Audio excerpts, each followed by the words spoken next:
When the Bible says that God chastises those that he loves, he is not joking, okay?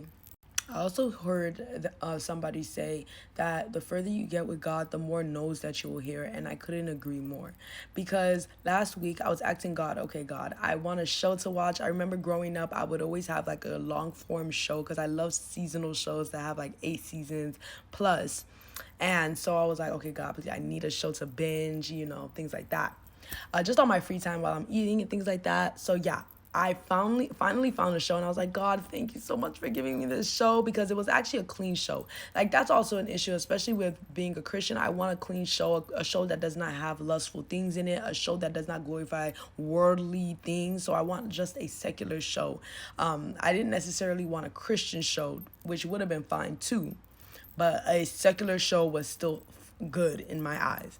So yeah, I was asking God, like, God, give me this show. And so I finally got it, was watching this show. I was like, oh my gosh, this show is so clean. Like, there's none of that lustful stuff in it. Thank God. So watching it. But every time I watch it and throughout the day, I would have anxiety. And I'm like, why is this anxiety here? This show is from God. And I didn't even associate it with the show at all, but I did feel some type of way about the intro of the show. It kind of gave weird.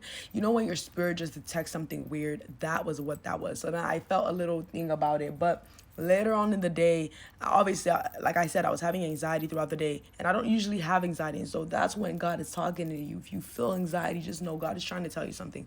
So I spent time with God, and I was still having this anxiety. And I remember saying, like, oh God, like, if I'm with you and you're here with me, why am I feeling anxiety if your presence is with me? Shouldn't I feel peace? You are the Prince of Peace. So I kept praying against this anxiety.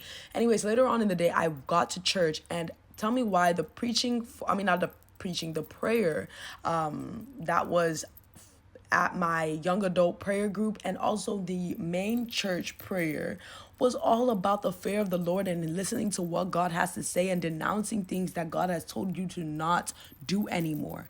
And exactly when they were saying these prayers, I thought about this show and how maybe God is telling me not to watch this show. And that's how God speaks to me. Like, a lot of times he wouldn't tell me like exactly what the issue is. I would just have anxiety about it, and the preaching would just align, and I would think about that very thing God is trying to tell me not to do. And so that was where I got the word where I should not be watching that show. But I felt really bad about it, because I was like, God, I literally found a show that is not sinful, and you're telling me not to watch it? Like, hello? I was actually so pissed. And I was like, God, why are you making it so hard to serve you? Because, like, I'm trying to, be set apart. I'm trying not to watch